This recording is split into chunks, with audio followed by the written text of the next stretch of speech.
In this edition of the Bucs Report, we talk about how do the Buccaneers get back into the win column? Do they have what it takes? I'll discuss next on this edition of the Bucs Report. Let's go.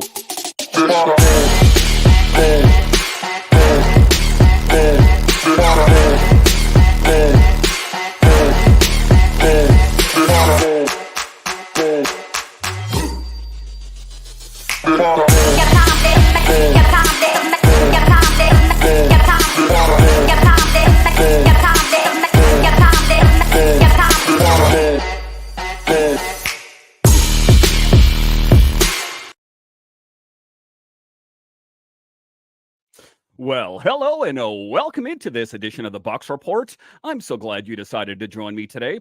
As always, this podcast is free and available on all the major platforms. My name is Dan Holme. You can find me on Twitter. It's at DanCaps218. You can find the show online. It's bucsreport.com. Today's episode is brought to you by SeatGeek. Take $20 off your first ticket purchase at SeatGeek.com. When you use promo code TALKNATS, that's promo code TALKNATS for $20 off your first ticket purchase. Yes, that works on Bucs tickets, Lightning tickets, music, comedy, theater, whatever, $20 off at SeatGeek.com. We're also brought to you by Manscaped. Take 20% off plus free shipping at manscaped.com with promo code MinuteCast. And this episode is also streaming on 102.9 The Game. In today's episode of the Bucs Report, we talk about how do the Buccaneers get back in the win column in the first place, or should they just hang up the cleats and call it a season? We'll talk about that in the show. A little bit later, we will talk about penalties. 26 penalties they've had over the last 3 weeks. Then a little bit later, we'll talk about the Texans are also 3-4 and have dropped 2 of 3. In today's episode, we have the dude of the Bucs Report. Dude, welcome to the show. Hey, Dan, thanks for having me. Sorry, I was on the SeatGeek.com using my code TALKNATS to buy me some football tickets. But what's going on tonight, buddy? Not too much. We're just talking Bucs football here, and we're talking about, do the Buccaneers have ultimately what it takes to win a football game? This team that started so strong everything has kind of fallen apart for this team. If you take a look at it, in the Bucs' first season since 2020 without retired quarterback Tom Brady, they got off to a promising 3-1 start, but since their week 5 bye week, they are winless. What's going on here with the Bucs for you? Why can't they win games? It seems like the run game is a bit suspect. Rashad White has shown flashes of greatness, at least in the last game, but before that was a little bit tough. What's going on with the Bucs, in your opinion? I think you can point to several different factors, including one that you said we're going to talk about a little later with the penalties. More so, I think, untimely penalties, or as we call them, Bucs beating Bucs. Couple of the problems with the team overall, the center of the offensive line has really struggled this year. And when you have a quarterback, even a veteran like Baker Mayfield, who's learning a new system, and a team who's learning a new quarterback and the chemistry, not being able to step up in the pocket and deliver a throw is huge. And Baker's had a problem doing that because, let's face it, the interior offensive line for the Bucs has not played well. The other thing, I think it's almost a perfect storm, and this will sound like excuses, but I mean, at the end of the day, that's what we're talking about here is why. New offensive coordinator who is a new play caller at this level. This is what, his 7th game now calling plays at the NFL level. While his resume is good, you're installing not only an offense, but a new quarterback, like I mentioned. You've had some injuries across the offensive line. That to me is a huge problem. On the other side of the ball, I don't want to call players out because they do stuff every down that none of us can do. But we haven't felt much from Shaq Barrett. We haven't felt much from the edge guys. And the key, at least for a lot of us, for winning football is you win the trenches, whether it's offense or defense. And if you're not protecting the quarterback like they're struggling with the interior line, you're in trouble. If you're not pressuring the other team's quarterback with a pass rush, you're going to be in trouble. And I think that's what we're seeing kind of play itself out here in slow motion for us. So as we take a look at the quarterback in position, at the biggest position is the quarterback position, of course. And there was a lot of questions going into preseason here and camps about ultimately who was going to be quarterback number one. Of course, it was Baker Mayfield and Kyle Trask. And they said that there was a quarterback competition. Color me skeptical. I just think that was their way of keeping Kyle Trask's head in the game. At the end of the day, did the Buccaneers do the right thing by bringing in Baker Mayfield, a bit of a journeyman, suffices to say? I don't want to say that the onus goes strictly on his shoulders here, but I think that, part of the blame goes with him. And at what point do you think there is a point coming up here if they say lose another game here? Do they go with Kyle Trask? I think I don't want to say as long as you're mathematically in it, but let's be honest, looking at the NFC, there's not going to be a wild card team from the NFC South in this playoff. So you have to win the division. When you lost to Atlanta the way you did and this streak you went on, I mean, skeptical wise, I think if you lose this weekend, you have to start looking towards the future.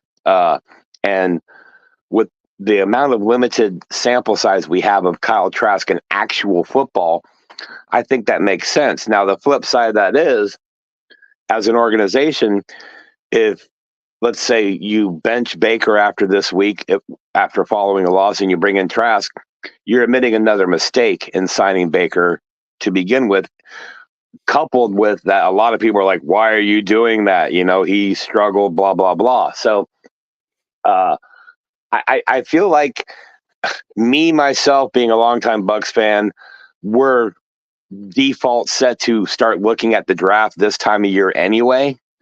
And with the recent success with Tom Brady, we've been spoiled. And I think there's a little bit of that with the fan base and the hemming and hawing. But let's be honest, the Buccaneers are below 500. They're currently third place in the division. There's no relief really coming for the offensive line. The starting left guard's out again this week.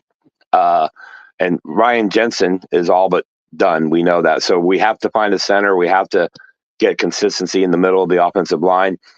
And with that, we'll allow Rashad White and any other running back behind him to actually be a little more productive. If that happens, if we can get a run game going, Baker can get hot on play action and scrambling. But you can't get an in-game going if you're continually running into a wall. So to answer your question, bring it back to that.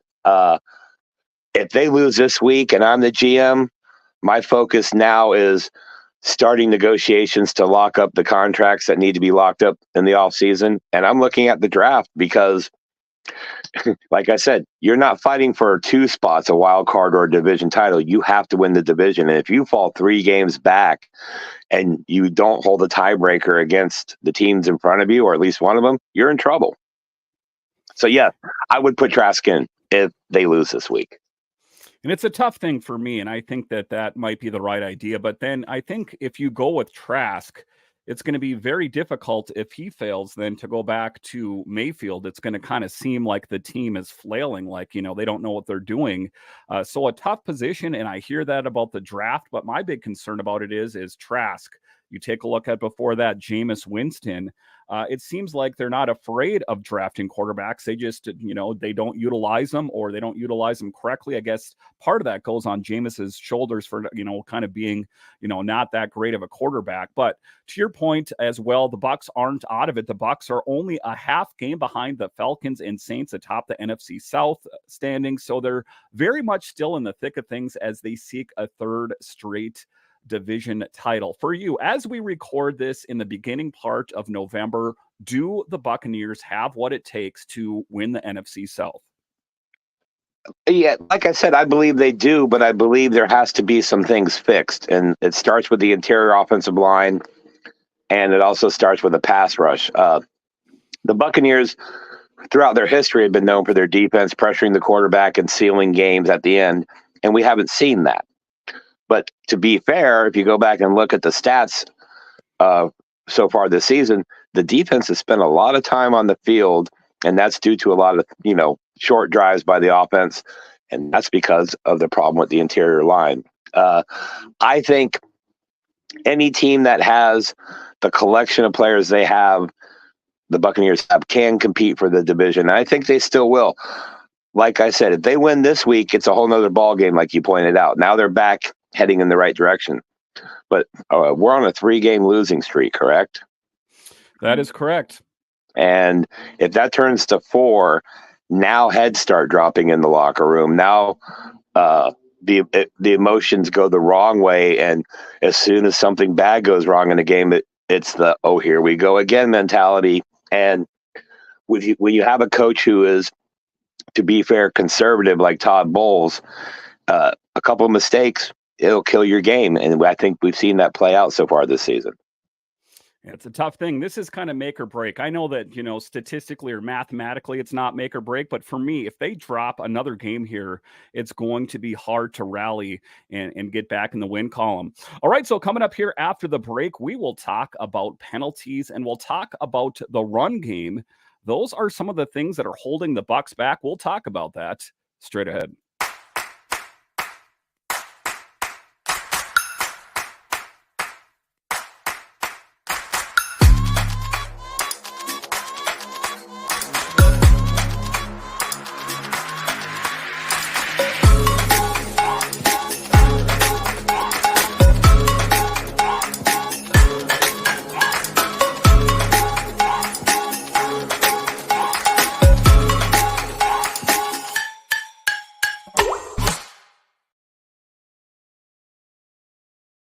All right, welcome back into this edition of the Bucs Report. So the Buccaneers have struggled as of late. The interesting thing for me is they got off to a strong start, kind of defying what everyone thought of this Buccaneers team to start. Everyone was drinking the creamsicle Kool-Aid and they were busy patting each other on the back. And then the bye week came. And it's like the Buccaneers forgot how to play football. Baker Mayfield wasn't playing well. And this team that had such swagger, such confidence, well, all that got vacuumed out of the room. What for you is the first thing that the Buccaneers need to change in the game this Sunday against the Texans? I want to go outside the box here, and because the typical NFL philosophy is you run the ball to set up the pass. And I think the Buccaneers are one of those teams in this situation where they need to pass to set up the run. That's an offensive coordinator thing. And again, like we mentioned, first year as a coordinator, first time calling plays. There's got to be a lot of pressure. And, he's made this or staked the claim that he's going to establish the run. And I think he's either going to die or survive on that hill. But I don't think doing the same thing you've been doing over and over again with bad results is the way to go. I will point out last game, I think one of the most successful running plays was a wide receiver reverse to Chris Godwin. And we saw some of that in preseason with receivers going in motion and getting the ball. We even saw Kate Otten, the tight end, get it, and it was successful. So myself, and again, the disclaimer, I am not a coach. I'm not an expert. I'm not even really an analyst. But if your 2 offensive tackles are highly rated and the center of your line is low rated, why are we continuing to try to pound it in the 1 and 2 gap? Why aren't we going outside more? Why aren't we spreading the defense out in pass formation and running from a pass formation? I just feel like there's a lack of creativity. So to answer your question, they have to establish the run. They have to pressure the quarterback on the other side of the ball. And creativity is a beautiful thing in this league. We know, look at the tush push. Someone came up with that, and now every team, even the Bucs admitted it today, are working on their own version of it. So it's a copycat league. And to continue copycatting your own failure by running up the middle on first down or early, whatever, it's not working. So if I'm the coach, meaning Dave Canales at this point, I'm looking at sweeps, tosses, reverses. But like I said, I'm using the short passing game, short to intermediate, to open up the run game. Bring those linebackers back into coverage and get them used to dropping back, and then hit them with a draw, hit them with something outside, a quick toss or a reverse, and you're going to get 5, 6, 7 yards a pop. The problem that we were used to, I think, as a fan base, for 3 years, especially the first two under Bruce Arians, was the no risk it, no biscuit. And we saw lots of deep passes and high flying offense and all that. This team right now, I feel, is more suited for 3, 4, 5 yards per down. Just grind the ball down the field, short passes, intermediate passes, get a run game going, and then take the top off the defense. I think the long ball should be the exception, not the rule. And I feel like Baker is always looking for the long ball, which I get. That's what gets you on ESPN. And they're typically touchdowns, so I get it. But to answer your question, you got to establish a run game differently than you're trying to now, and you got to pressure the other team's quarterback. We're facing a rookie this week. The offensive line for the Texans is not healthy. We should have 5 sacks, and we should be pressuring that kid constantly. So we'll see how it plays out. But if I'm calling it, I'm establishing the run game outside, intermediate to short passes, and pressuring the quarterback. But, you got to say that the Texans are an improved team with C.J. Stroud on the team. But, just taking a look at the run game has struggled to get going. The Bucs came into week 8 with a league worst 63% run block win rate. Running back Rashad White has shown over the last 2 weeks what a reliable pass catcher he is and just how effective he can be in space. That's the biggest thing. Is I think in this last game he found those spaces where I think he was kind of overthinking it in previous games. It really seems like there was a lot of people saying disparaging things about Rashad White. Myself, I've heard different podcasters as well, Rick Stroud as well, talking about how he's not a great running back and why can't they ever draft good running backs. I don't want to say that he's totally redeemed himself, but it looks like Rashad White kind of found himself in the last game, wouldn't you say? Yes, and I would say a big reason to that is the short passing game to him. Get him out in space, give him some confidence. No matter who you are, I don't care, and I'm going to go old school and new school. If you're Derrick Henry or Earl Campbell, if the defensive line is penetrating 2 yards as soon as the ball is snapped in the run game, you're not going anywhere. Barry Sanders isn't going to do anything with that. Walter Payton isn't going to do anything with that. So, but what I have noticed, and again, I'm not an expert, is when Rashad White gets out in space, he's deadly. He can pop a big play. He can get you what you're looking for. So that's why we get frustrated as fans, and we'll go on live streams like the Aftermath every day following a Bucs game, and we'll rant and rave and complain and moan. But at the end of the day, something has to change in the run game and the pass rush on the defense side of the ball. And I know I keep saying that, but to me, that's the key. If you can get the run game going, whether it be, like I said, short passes, intermediate passes to open up the linebackers, whatever you have to do, run off tackle, quit going up the middle. If you can do that, I think we've got the winning combination here. And I believe that's the only way to solve this. So Rashad White is getting some unfair heat. And to be fair, he showed flashes of greatness and brilliance last year, but he was the counterpunch. Fournette was the guy that pounded up the middle, and they were kind of using Rashad White as, like I said, the counterpunch or the second half of the dynamic duo. And right now, who is Rashad's dynamic duo? Is it Keyshawn Vaughn? Is it going to be Chase Edmonds?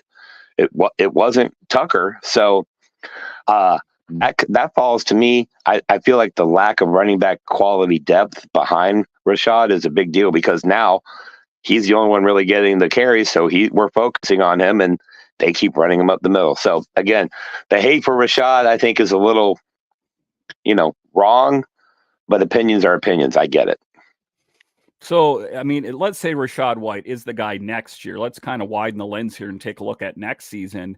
Do they go out and try to pick up a good RB2? We know that Leonard Fournette signed a deal up with the Bills, kind of a practice tryout thing up with the Bills there.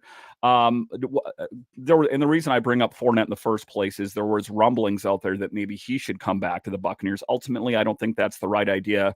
I was listening to Rick Stroud, and he's like, he spent a lot of time on the couch. He's probably not going to be good to go right out of the gate there. But for next season for you, for RB number 2, who is that going to be? Do they have someone in-house in the organization, or do they need to get someone else?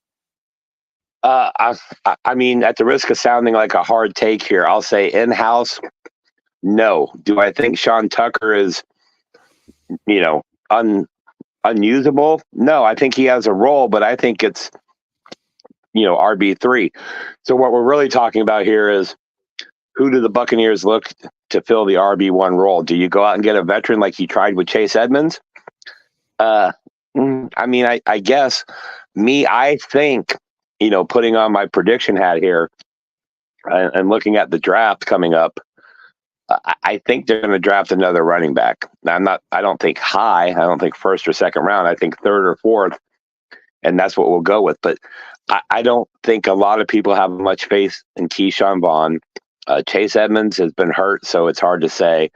And Sean Tucker, do you remember they gave him a pretty decent, legitimate go in the beginning of the season and just nothing happened. But to be fair, he was running behind the same offensive line that can't keep the middle from getting blocked. So, Dan,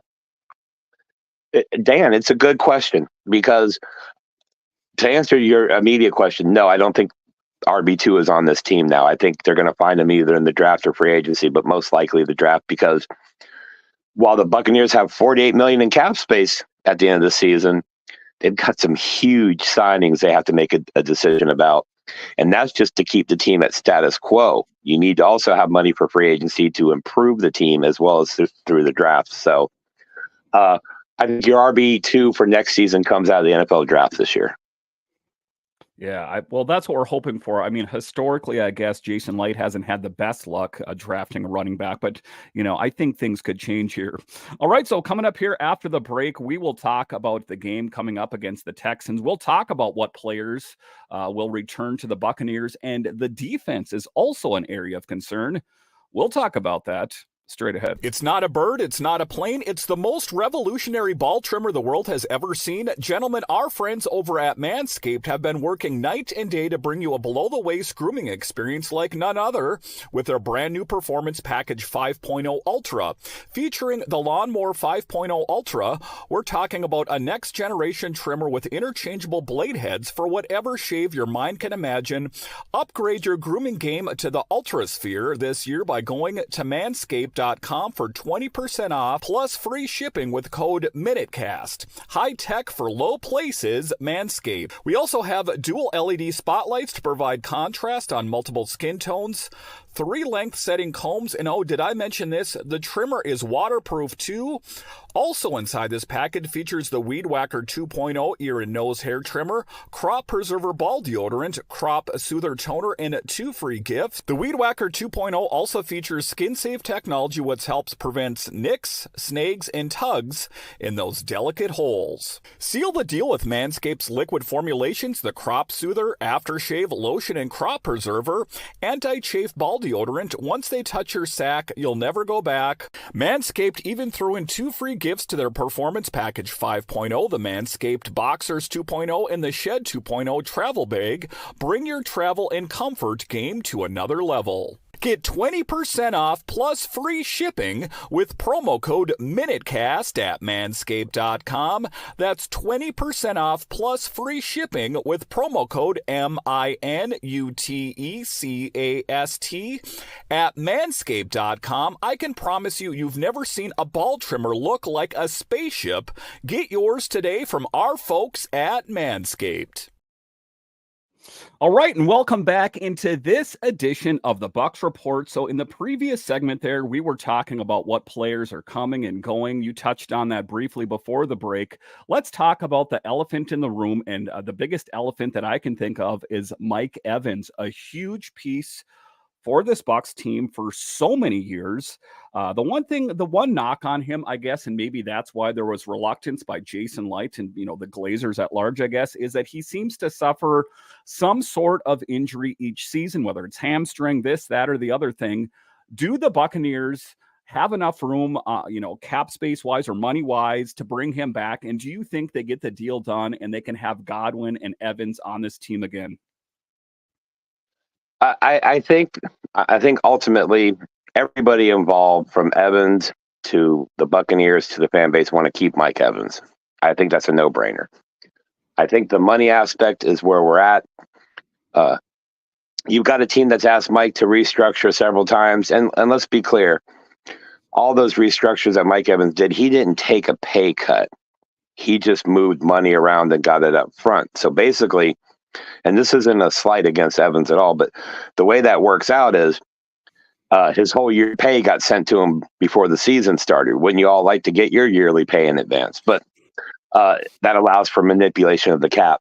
So to answer the question, I think everybody involved wants him back. I will play devil's advocate here and say, from the team's perspective, if you're purely looking at dollar signs and stats and analytics, Mike Evans is 31. He's looking for a decent payday. I don't think he wants to be paid top 5, but I think he wants to be able to see the top 5 from his contract. Do you put that much money and how many years into a guy who's 31? I know what he's done for the team. Again, this is devil's advocate, not my opinion. But I think you got to look at it from both sides. The team is looking, I think he's looking for $15 million a year, $12 million, something like that. It's a 3 or 4 year deal with voidable years. It's going to be a decent salary cap hit. And the Bucs might be hesitant to do that for somebody that age. Same way with Lavonte David. Both guys over 30. And when you consider or factor in, you've got Tristan Wirfs coming up. You've got Antoine Winfield Jr. coming up. You've got Devin White coming up. And what nobody's really talking about is another year from now, you have Chris Godwin again. Yep. So the money is the money. It's a hard decision. I think if, and I hate saying it like this, if Tom Brady's the quarterback, they're all coming back. And I think we all know that.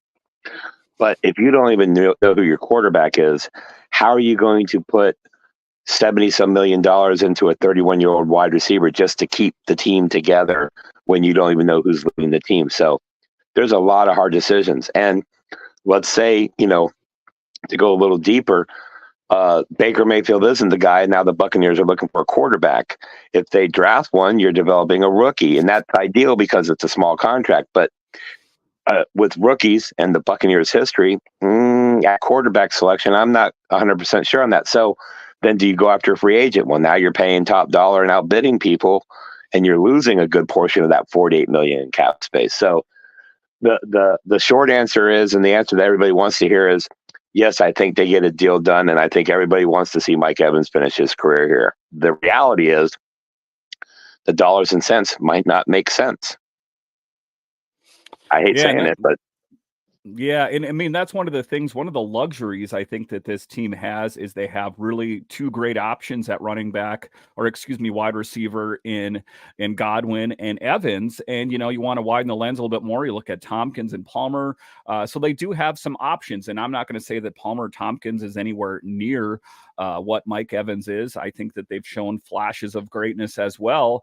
But it is going to be a tough thing. And then you talked about other players, Antoine Winfield Jr. If I'm going to start prioritizing players that I want to come back, I think that Antoine Winfield Jr. is definitely going to be one of those.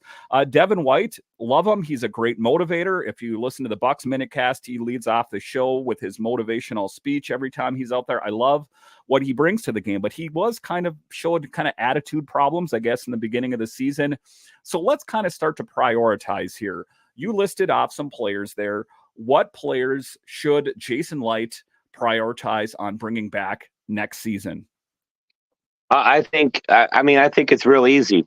Antoine Winfield Jr. and Tristan Wirfs need to be locked up long term. I think Antoine Winfield Jr. is, whether he's considered that or called that, the captain of that defense. He's definitely the leader, as far as making big plays and making splash plays. Tristan Wirfs, I don't need to say anything. Just go look at the grades. I mean, he switches from one side to the other and doesn't miss a beat. Might even be a little better in some analytics. After that, again, no disrespect to Devin White. I think he's a phenomenal athlete. I think he's a phenomenal run-stopping linebacker.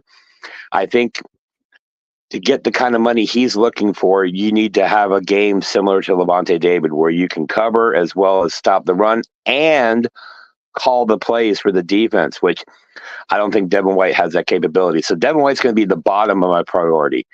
I'll go Antoine Winfield Jr., Tristan Wirfs, Mike Evans, and Devin White. I would let Devin White walk. I would have traded him before the deadline to get something, but trading assets off like that at the deadline is a sign of, giving up on the season, and the Buccaneers financially don't want to do that. The stadium will be totally empty, and we'll be dealing with Moose Johnson as our announcer every week. And one of the funny things that I saw you post, I think it was on Twitter or X, whatever we're calling it this day, is you talked about the Creamsicle jerseys. And let's not bring those things out for another 10 years, I believe you said. So that was a funny thing there. Being that you have followed this team and been a fan for so many years, when we talk about those Creamsicle jerseys, for me, I like them. It's the nostalgia. It's the old school. I like even the old Patriots jerseys. I just think that they had a lot more. I just liked the older ones better, suffices to say. For you, when you saw the Creamsicles come out, where you're like, uh-oh, we're going back to this, or like, no, this is kind of refreshing. What were your thoughts on that? Well, first and foremost, I'm a fan of the Creamsicles. I'm lucky and old enough to have been here since day one with the Buccaneers, 1976. And the first 5 seasons, my family was season ticket holders. So from age 6 until 11, I was at every home game. And then again, I had season tickets later, but we're focusing on Creamsicle. Creamsicle uniforms to me are somewhat PTSD.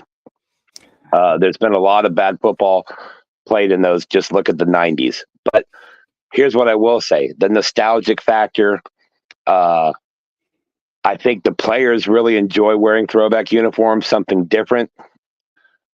Myself, if I'm the organization, I'm bringing out the Creamsicles only for games that we're inducting somebody into the Ring of Honor. It needs to be a special occasion, an event, something like that. I love the Creamsicles. I also want to see down the road when we do a Creamsicle or a throwback thing, and this will be a blast from the past for Bucs fans. I want to see the white jerseys with the orange Creamsicle pants. That's what I want to see, the away Creamsicles.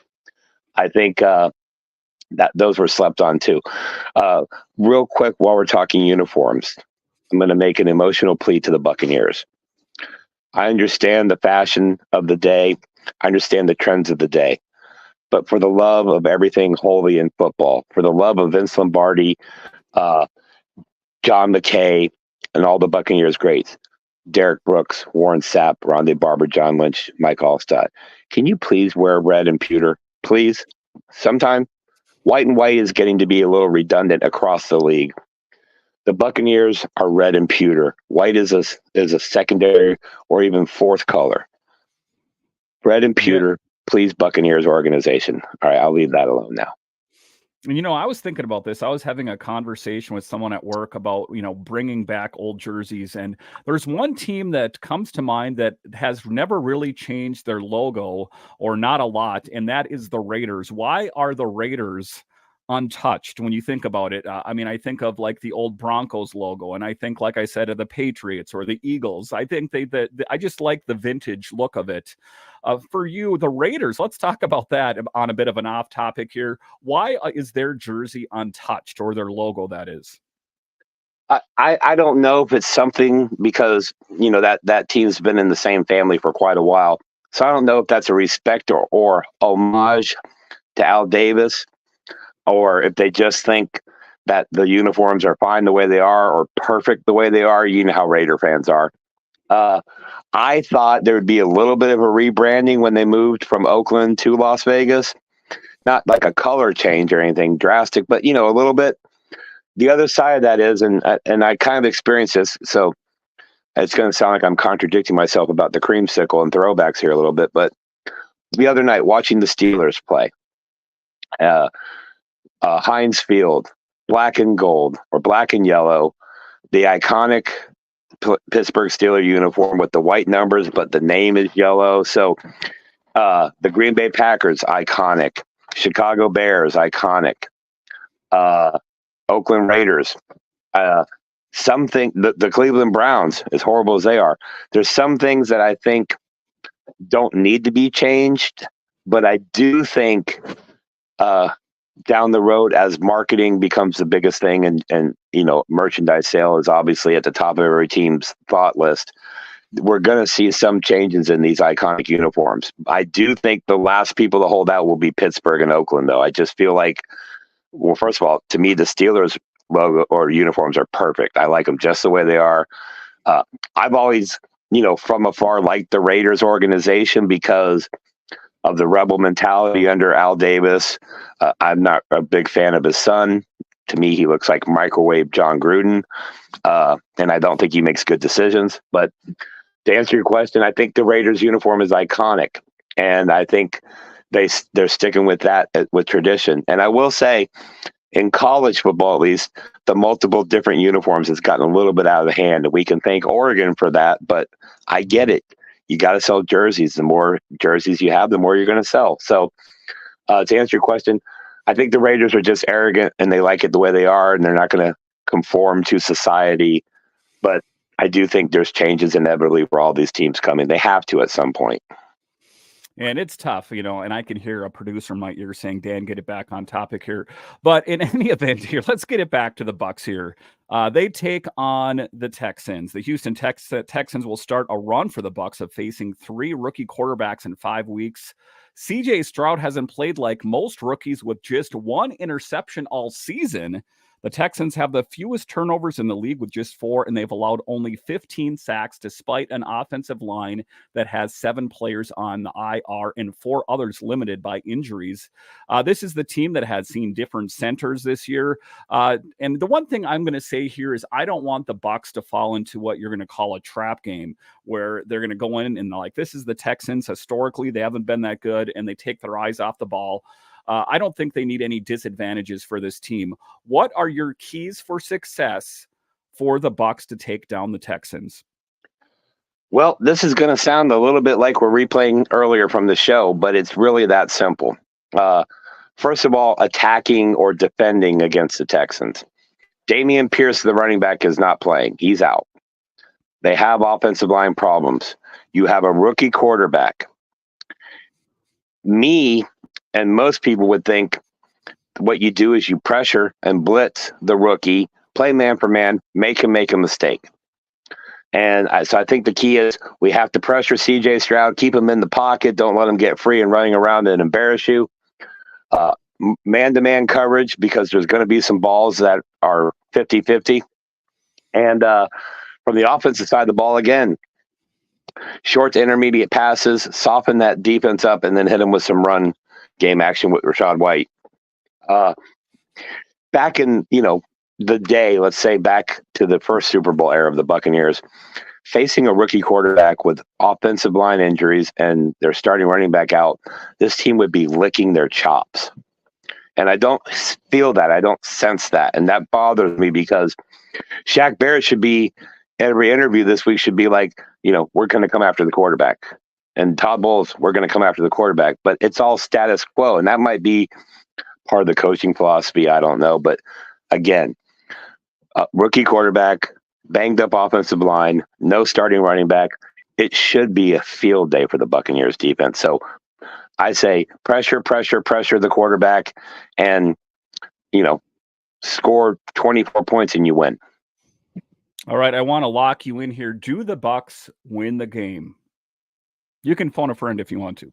Well, I don't have many friends, so I'm going to call on myself here. I'm going to say, just because I threw the number 24 out there, the Buccaneers win in a close one, closer than it should be, 24-21 on a last-second field goal by Chase McLaughlin, with the drive being led by Baker Mayfield in crunch time.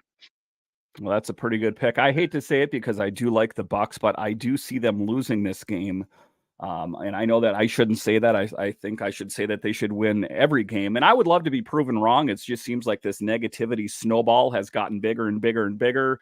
And this team needs to break out. Don't get me wrong, Bucs fans. I would love so much to be wrong on this. It's just kind of, they're having a hard time overcoming this hill, but I guess we will find out on Sunday. Listen, dude, I want to thank you for joining me on this edition of the Bucs Report. Talk to us a little bit about the Bucs Report and what shows should we check out? Oh, absolutely. And before I get into that, I would just want to say, hey, everybody listening, if this is your first time, make sure you come back and check out on Dan and his content. One of the best in the business, the most professional guy that still has fun. It's a beautiful thing. And tune into his shows. And for nothing else, the hysterical Manscaped promo spot. It's beautiful. Words coming out of Dan's mouth that I didn't think I'd hear, but here they are. And it's a beautiful thing. Also, great sponsor. If you don't use the product, you should use it. And if you do so, buy it through Dan's code. Bucs Report. Here's what we are, man. We know our role. We know our place here. We are never going to overtake the big dogs on the porch who've been here for 10, 20 years doing it. So what we are is we report on the Bucs. If they do something, transaction, win, lose, we're going to put up an article about it. But what we're really here for is to get young, up-and-coming content creators, whether it be written or digital.